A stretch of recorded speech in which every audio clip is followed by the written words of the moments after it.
Magandang araw kaibigan! Tuloy po kayo sa Felicidad's Channel.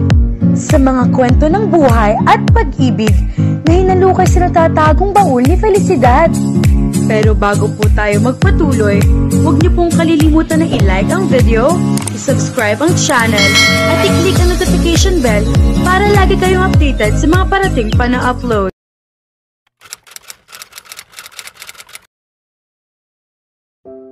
Naramdaman kong muli ang pag-init ng aking mga mata nang muling mapuno ito ng luha pagpasok ko sa bahay ng aking lola, ang tanging lugar na masasabi kong ligtas ako. Tiningnan ko ang paligid at napangiti ako nang makita kong maayos pa rin ang lahat, tila hindi man lang nagbago. Maliit akong napasigaw sa tuwa, dahilan upang mapatingin sa akin sina Martin at ang isa pang gwardiya na tila nagtaka sa aking inasal. Naaalala ko lang bigla ang mga lumang araw, sagot ko, bahagyang nasamaan ng loob sa kanilang mga ekspresyon. Tumango lang silang dalawa at napailing si Martin, dahilan upang lalo akong mainis, ngunit pinili kong ipagsawalang bahala na lamang iyon. Mabilis akong pumasok sa kusina at kumuha ng tubig para sa kanila. Kung may pagkain lamang sana rito, inialok ko na rin sana. Bakit hindi muna kayo magpahinga sandali? Hahanapin ko lang ang mga dokumentong kailangan ko, sabi ko, at agad silang tumango at naupo ng komportable sa sopa. Umiti ako sa kanila at tumungo sa aking silid upang hanapin ang mga dokumento. Pagpasok ko pa lamang ay muling bumalik ang bigat ng damdamin. Ang kwarto ko. Ngayon lang yata ako naging ganito ka-emosyonal sa sarili kong silid. Lahat ng bagay dito ay tila nagbabalik ng alaala, mga panahong masaya, mga panahong puno ng pag-asa. 3 buwan na rin mula nang huli ko itong makita. Lumapit ako sa kama kung saan maayos na nakalagay ang mga unan at ilang laruan. Kinuha ko si Coco, ang kulay kapeng teddy bear na regalo sa akin ng kaibigan sa paaralan. Mahigpit ko niyakap si Coco. "Kamusta ka, baby?" Tanong ko sa malambing na boses bago ako tumawa ng mahina. Pagkatapos kong halikan ang teddy bear, inilapag ko ito muli sa kama. Ngunit sa pagkakataong ito ay napagdesisyonan kong isama siya sa bahay ng asawa ko. Masayang lumingon ako sa paligid ng silid, damang-dama ang nostalgia, at bahagya pang nagsayaw sa tuwa. Parang batang matagal nang hindi nakapunta sa peryahan. Napailing ako sa sarili bago nagpa siyang hanapin ang dokumento. Lumapit ako sa aparador, binuksan iyon, at nagsimulang maghalungkat hanggang sa agad kong makita ang aking birth certificate. Maingat ko itong tiniklop at inilagay sa aking handbag. Siguro, dapat ipunin ko na rin ang iba kong mga gamit. Noong una, ang mga damit, libro, at kaunting make-up lang ang dinala ko dahil akala ko ay panandalian lang ako roon. Pero ngayong alam kong doon na ako mananatili, marahil ay mabuti nang dalhin ko ang iba ko pang gamit, bulong ko sa sarili. Sabay ngiti. Kinuha ko ang isa pang maleta mula sa aparador at sinimulan ang pag-iimpake ng mga damit na naiwan ko noon.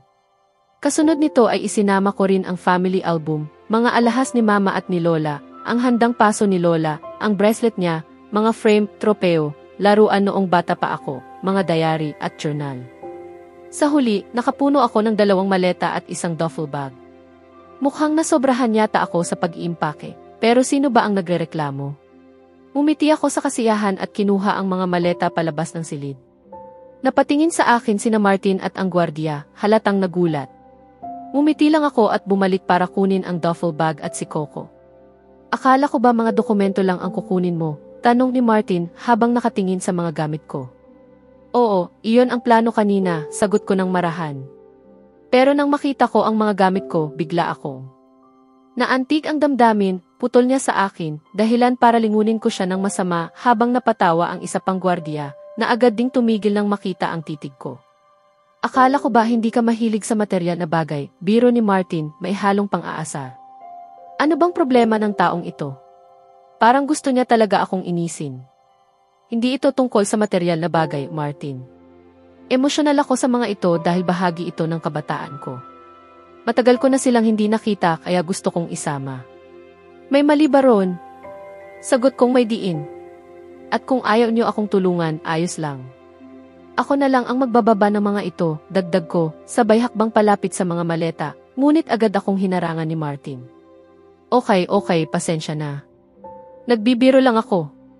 Huwag ka nang magalit, baka patayin pa ako ng buong pamilya Razon. Biro niya, dahilan para mapangiti ako ng bahagya. Hayaan mo na kami, sabi ng isang gwardiya at kinuha ang isang maleta at ang duffel bag, habang si Martin naman ay may isang maleta at si Coco. Ang nakakatawa, isang malaking lalaki na mukhang matigas at seryoso, pero may dalang teddy bear. Isang tanawing hindi ko malilimutan. Binuksan ko ang pinto para umalis, ngunit pagdilat ng mga mata ko, ay halos matigilan ako sa pagkabigla. Nasa harapan ko ang aking ama at ang kanyang asawa, handang-handa sanang tumunog sa doorbell. Pareho silang natigilan nang makita ako, ngunit mabilis din silang umiti ng maihalong pagmamataas. Kamusta, anak, bati ng aking ama na may mapang-uyam ng ngiti. Ngunit nang mapansin niya sina Martin at ang gwardiya, kita ang pagkalito sa kanyang mukha. Kamusta ka, anak? Alam mo, na-miss talaga kita, sabi niya sabay yakap sa akin ng mahigpit. Agad kong naramdaman ang galit. Alam kong kasinungalingan ang bawat salitang lumalabas sa kanyang bibig. Mabilis kong itinulak siya at umatras. Lumabas kayo rito, ngayon din, madiin kong sabi, ngunit bahagya akong itinulak ng kanyang asawa upang makapasok silang dalawa. Sabi ko, lumabas kayo. Sigaw ko, nanginginig sa galit. Gusto lang naming makipag-usap, kalmado niyang tugon. Bagaman ayaw kong makipag-usap, alam kong hindi rin sila aalis hanggat hindi nila nakukuha ang gusto nila. May paraan naman sana, isang salita ko lang at palalayasin sila ni Martin, ngunit pinili kong manatiling magalang, hindi katulad nila. Huminga ako ng malalim at tumingin kina Martin at sa gwardiya. Mauna na muna kayo sa ibaba, hihintayin ko kayo ron, sabi ko, ngunit umiling si Martin. Hindi maaari, Crystal, mariin niyang sagot. Tama po siya, ma'am, sabi ng isa. Itinalaga kaming protektahan kayo at hindi namin kayo pwedeng iwan. Protektahan? Ulit ni Kathy, kunot noo. Martin, pigil ko agad, alam kong hindi dapat malaman ng aking ama at ng asawa nito ang tungkol sa pagiging rason ko. Maaaring gamitin nila iyon laban sa akin. Martin, maayos lang ako. Mangangako ako, tatawagin ko kayo kung may mangyari, pakiusap ko. Kung ganon, dito lang kami sa labas. Hindi kami lalayo, sagot ni Martin sa huli. Tumango ako bilang tugon. Pagkaalis nila, muling bumaling sa akin ang mag-asawa. Kita sa kanilang mukha ang pagtataka. Crystal, ano nang nangyayari? Bakit may mga bodyguard ka? Nasaan ka galing nitong mga nakaraang buwan? Tanong ng aking ama. Hindi niyo kailangang malaman iyon, malamig kong sagot. Sabihin niyo na lang kung bakit kayo nandito. Crystal, hindi ka dapat nagsasalita ng ganyan sa iyong ama, sabad ni Kathy. Ang ama kong itinapon ako sa kalsada ay hindi ko kailangang igalang, mariin kong sagot. Halatang nainis siya. Kathy, kalma, sabi ng aking ama bago bumaling sa akin. Anak, na-miss talaga kita, wika niya sa malungkot na tono. Kasinungalingan, mariin kong sagot. Crystal, pakiusap, mahal na mahal pa rin kita. Nang mamatay si Chloe, naguluhan ako, nasaktan. Nalugmok ako sa kalungkutan, kaya hindi ko alam ang ginagawa ko, pagpapalusot niya, sabay tulo ng kunwaring luha. Kalungkutan? Iyon ba ang dahilan kung bakit nakapag-asawa ka agad pagkatapos ng isang buwan mula sa pagkamatay ni Mama? Sarkastiko kong tugon. Crystal. Singhal niya. Huwag mong kalimutan na ako pa rin ang iyong ama. Pagwawasto, tagapagbigay ng binhi lamang, sagot kong mariin. Namutla siya ngunit nanahimik. Hindi mo alam kung gaano ako nasaktan nang mawala ka, dagdag pa niya, ngunit napailing lang ako. Tigilan mo na ang drama. Sabihin mo na kung bakit ka nandito, mariin kong tanong. Dahil gusto kong kunin ang nararapat sa akin, malamig niyang sabi. Ngunit alam kong kasinungalingan iyon. Hindi, nandito ka para angkinin ang bahay ng aking lola, hindi ba? Halata ang gulat sa kanilang mukha. Nang alam mo na pala, bakit ka pa nagkunwari? Inis na tanong ni Kathy. Trip ko lang, sagot ko nang may mapaklang ngiti. Crystal, anak, kailangan namin ng pera. Ikaw na lang ang pag-asa namin, sabi ng ama ko at lumapit, ngunit umatras ako. Huwag kang lumapit. Wala kayong karapatang humingi ng kahit isang sentimo sa akin, mariin kong sagot. Anak, ama mo pa rin ako. Hindi ba itinuturo ng lola mo na tumulong? Hindi kita kinikilalang ama. At salamat sa pagpapalaki sa akin ng lola ko, dahil kung hindi, baka sinaktan na kita ngayon. Crystal, kailangan namin ng pera. Urgent ito, Anya, mariin ang tono. Bakit? Ano nang nangyari? Tanong kong may pagtataka, kahit alam kong hindi ko rin sila tutulungan. Hindi mo kailangang malaman, sabi ni Kathy na halatang inis. Kung ganon, hindi ko rin kailangang tumulong. Kung sasabihin namin, tutulungan mo kami? Tanong ng ama kong may pag-asa. Hindi, diretsong sagot ko. Crystal, nakikiusap ako, sabi niya. Niloko ako ng kasosyo ko at ngayon ay may utang akong kailangang bayaran. Kung hindi, kakasuhan ako ng mga kliyente ko. Bakit hindi mo ibenta ang bahay mo?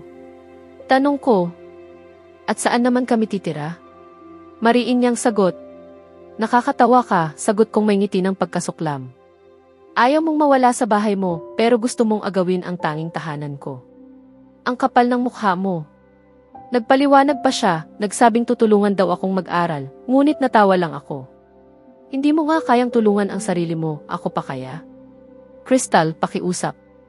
Isang beses lang. Pagkatapos nito, hinding-hindi na ako lalapit sa'yo, sabi niya. Siyempre, dahil kapag binigay ko ito sa'yo, wala na akong matitirahan, wala ka nang mapapakinabangan. Kung ganon, mapipilitan akong idemanda ka, banta niya, sabay ngiti. Natatawa ako sa'yo, sabi ko. Alam mo ring wala kang karapatan. Kahit humarap pa tayo sa korte, panig sila sa akin. Nagkatinginan silang mag-asawa, halatang wala nang masasabi. Lalabas ba kayo ng kusa o tatawagin ko na ang mga bodyguard? Tanong kong mariin. Bodyguard o mga sugar daddy mo? Sarkastikong sabat ni Kathy. Kathy! Sigaw ko. Huwag mong ilabas ang bibig mo kung puro lason lang. Katotohanan lang, iha. Isa kang babaeng walang hiya. Sigaw niya. Hindi sila mga sugar daddy ko. At bago mo ako husgahan, tandaan mong ikaw ang nangakit ng lalaking may asawa, at ikaw ang dahilan kung bakit nawasak ang pamilya namin, sagot kong galit. Hindi ko na natapos ang sasabihin ko nang bigla akong sampalin ng ama ko. Aray, napahiyaw ako sa sakit, sabay hawak sa aking pisngi. Nanginginig ako sa galit at hapdi. Walang hiya ka. Ganito ka ba pinalaki ng lola mo? Sigaw niya, sabay tulak sa akin hanggang tumama ang likod ng ulo ko sa pader. Napaluha ako, nanginginig sa sakit at galit. Ikaw ang pinakamasamang ama sa buong mundo, sabi ko, halos paos na. Biglang bumukas ang pinto at dumating si Martin. Crystal, ayos ka lang ba? Tanong niya, halatang nag-aalala. Nakita ko ang pisngi mo, ano ang ginawa ninyo? Sigaw niya, galit na galit. Wala kang pakialam, tugon ni Kathy, palaban.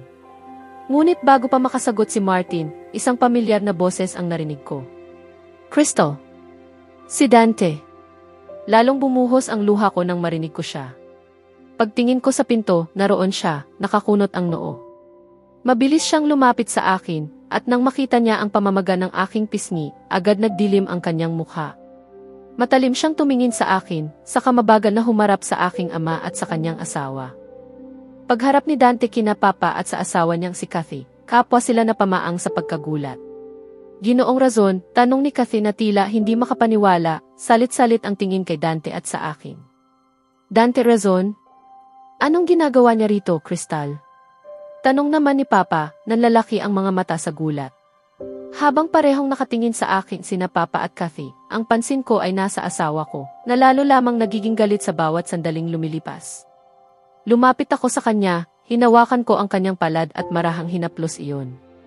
Alam kong magtatanong sina Papa at Kathy sa mga kilos kong iyon, ngunit hindi ko mapigilan ang sarili ko. Crystal, tinatanong kita, mariing sabi ni Papa, medyo itinaas ang boses. Ano nang ginagawa ni Ginoong Razon dito? Tanong niyang muli, ay halong paghanga kay Dante sa kanyang mga mata. At bakit hawak mo ang kamay niya?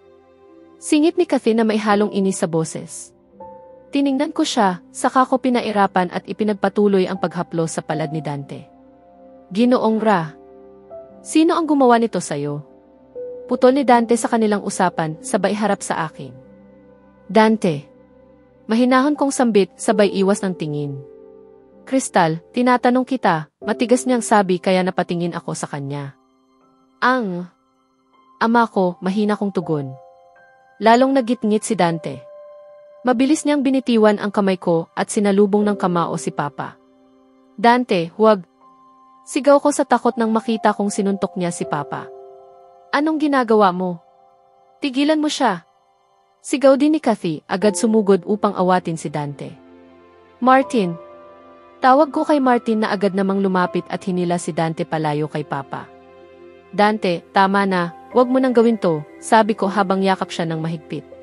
Oo, Ginoong Razon, tama na. Tumawag na ako ng mga pulis. Paparating na sila. Hindi mo kailangang dungisan pa ang mga kamay mo, sabi ni Martin, dahilan para mabitiwan ko ang yakap at mapatingin sa kanya ng gulat. Mga pulis, sabay naming tanong ni Kathy. Oo, mga pulis, sagot ni Martin, mariin ang tingin kina Kathy at Papa. Dante, ano nang ibig sabihin nito? Tanong ko, litong-lito. Tinawagan ako ni Martin nang ipaalam ng kapitbahay mo na dumating sila, sabay turo kina Papa at Kathy, kaya nagpa siya akong isama ang mga pulis, kung sakaling magpakita sila ng tunay nilang kulay. At heto nga, nagawa nila. Galit ang titig ni Dante sa kanila. Dante, ayos lang. Hindi mo kailangang. Hindi, Crystal. Hindi ito ayos. Hindi kailanman magiging ayos na patuloy kang sinasaktan ng mga tao sa paligid mo. Pinilit kong magtimpi sa kaso ni Ashley, pero hindi ko ito palalampasin. Kailangang pagbayaran nila ang ginawa nila. Una, iniwan ka niya ng pinakanangangailangan ka. Hindi man lang siya lumingon o nag-abala man lang na kumustahin ka. Pero ngayon, dahil gipit siya, gusto niyang kunin ang bahay ng iyong lola. Kay sakim niyang tao, mariing sabi ni Dante, na pailing sa galit. Maaaring pinigilan ko ang sarili ko noon, pero ngayong sinaktan ka niya, hindi ko na mapapatawad yon. Napabuntong hininga ako, napahawak sa noo. Alam kong may punto si Dante, at ako mismo ay gusto rin silang pagbayaran sa ginawa nila, pero hindi ko alam kung ano ang dapat kong maramdaman. Bakit mo siya pinapakialaman? Sigaw ni Kathy na puno ng galit. Lahat kami ay napatingin sa kanya. Tinitigan niya ako na parang may pagkasuklam bago ibinaling kay Dante ang nag-aapoy niyang tingin. Bakit ba nakikialam ka? Bakit ka pa tumatawag ng pulis para sa kanya? Hindi mo na kailangang malaman, matigas na sagot ni Dante habang mariin ang kamao. Sa totoo lang, alam kong kung hindi lang babae si Kathy, malamang ay sinapak na rin siya ni Dante. Siyempre, may kinalaman ako. Nakikialam ka sa usaping pampamilya. Sinaktan mo ang asawa ko at tinawagan pa ang mga pulis. Kaya ngayon, kailangan mong magpaliwanag, halos sigaw ni Kathy, tila nawawala sa sarili. Tama. Bakit mo kilala ang anak ko? At bakit ka nakikisawsaw sa problema naming mag-ama? Tanong ni Papa habang pinupunasan ang duguan niyang labi. Sino ba siya sa'yo? Tanong muli ni Kathy at bigla siyang natigilan. Pagkaraan ng ilang segundo, umiti siya ng mapanlait. Alam kong may sasabihin siyang masama. Ang kabit mo, tanong niyang may mapang-asar ng ngiti. Hindi na ako nagulat. Alam ko na. Bantayan mo ang sinasabi mo, mariing sabi ni Dante. Bakit? Masakit ang katotohanan? Siya ba ang kabit mo, pang-aasar ni Kathy? Ginagamit mo ba siya gabi-gabi? Magaling ba siya? Dagdag pa niyang may malisyosong ngiti. Huwag kang magkunwaring matalino, Kathy. Ang totoo, hindi mo kayang tanggapin ang katotohanan. Kaya't hindi namin kailangang ipaliwanag pa. Isa pa, wala kang karapatang malaman, kaya magalang kong hinihiling na manahimik ka, matatag kong sabi, saka ko tiningnan si Papa na halatang nagpipigil ng galit. At oo, nga pala, Papa, dahil sinampal mo ako ng wala sa oras, huwag mong akalaing matatakot ako. Para sa akin, isa kang walang kwentang tao, sabi ko, pilit na nakangiti. Ikaw! Sigaw ni Papa at agad sumugod sa akin. Pero bago pa siya makalapit, mabilis na pumagit na si Martin at siya naman ang sumuntok dito. Sa totoo lang, dapat ay matuwa ako, pero sa di ko maipaliwanag na dahilan, hindi ko maramdaman ang saya. Hindi rin naman ako malungkot, ngunit tila wala lang sa akin ang lahat. Aray, daing ni Papa habang hawak ang panga. Agad siyang nilapitan ni Kathy at niyakap. Ilang sandali pa, dumating na ang mga pulis at lumapit agad kay Dante. Ginoong Razon, bati ng hepe ng pulisya habang nakikipagkamay. Ginoong Valdez, sagot ni Dante, malamig ang tono, sabay lingon kay Papa. Ang lalaking ito, si Avan Garcia, ay paulit-ulit na nanggulo kay Crystal hinggil sa kanyang apartment. Inabuso at tinakot niya siya para lamang makuha ang bahay ng kanyang lola. At ngayong tumanggi si Crystal, sinaktan pa niya ito, galit na paliwanag ni Dante. Pakidala siya sa kustodya at siguraduhing hindi na siya makalabas, mariing utos niya. Hindi niya pwedeng gawin ito, sigaw ni Kate, matalim ang tingin kay Dante. At ikaw, bakit katahimik lang dyan? Sabihin mo sa kanya na tigilan kami. Sigaw niya, sabay hawak sa braso ko. Agad akong inagaw ni Dante mula sa kanya. Huwag mo siyang hawakan, mariing sabi ni Dante. Sa kanya ako nakikipag-usap, hindi sayo. Sigaw ni Kathy. Kathy, tumigil ka na. Huwag kang bastos, mariin kong sabi. At kung hindi, sagot niyang palaban. Kung hindi, baka makasama ka rin ng asawa mo sa kulungan. Huwag mo akong subukin, Kathy. Wala ka sa posisyong mambastos sa amin, mariin kong babala. Hindi na siya umimik, ngunit halatang nagingit-ngit sa galit. Pagsisisihan ninyo to. Sigaw ni Papa habang nilalapitan siya ng pulis para pusasan. Hindi kami, kundi ikaw ang magsisisi sa ginawa mong pananakit sa kanya, malamig na sagot ni Dante. Kathy, tawag ni Papa habang pilit na inaalalayan siya ng asawa. Nilapitan siya ni Kathy, hinawakan sa mukha at bumulong. Huwag kang mag-alala, Avan. May paraan ako. Hindi ko hahayaang magtagumpay sila, galit niyang sabi. Alam kong magagawa mo, Kathy, sagot ni Papa ng mailambing. Sana ganyan mo rin minahal si Mama, bulong ko sa sarili ko. Paglingon niya sa akin, napalitan ng puot ang kanyang mga mata. Isa kang tulad ng ina mo, isang walang dangal. Sigaw niya, puno ng pagkapuot. Alam nating pareho kung sino talaga ang walang dangal. O dapat kong sabihing babaerong walang hiya, mariin kong sagot. Nakita kong lalo siyang nagngit-ngit. Lumingon ako sa hepe ng pulisya at tumango.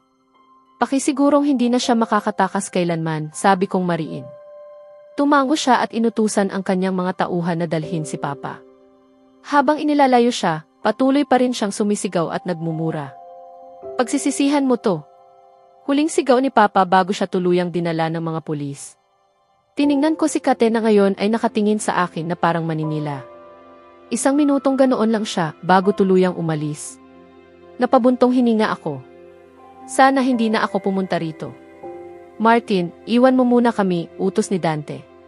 Tumango si Martin at umalis. Ngayon, kami na lang ni Dante ang nasa loob ng aking apartment. Lumapit siya, hinawakan ang palad ko, at marahang inalalayan akong maupo sa sofa. Umupo siya sa sahig sa tapat ko, saka hinawakan ang pisngi ko ng marahan. Ayos ka lang ba? Tanong niya ng mahinahon. Tumango ako. Crystal, gusto kong tapat na sagot, seryoso niyang dagdag. Hindi ko alam, buntong hininga kong sagot, sabay iwas ng tingin. Alam mong maaari mong sabihin sa akin ang lahat, hindi ba? Tanong niyang banayad. Tumango ako. Hindi ko talaga alam kung ano ang nararamdaman ko ngayon, tapat kong sagot. Tumango siya. Galit ka ba sa akin dahil pinarusahan ko ang ama mo? Tanong niya sa malambing na tinig. Umiling ako agad. Hindi, Dante. Hindi ako galit. Nalilito lang ako. Gulat pa rin sa lahat ng nangyari. Hindi ko alam kung ano ang dapat kong maramdaman. Crystal.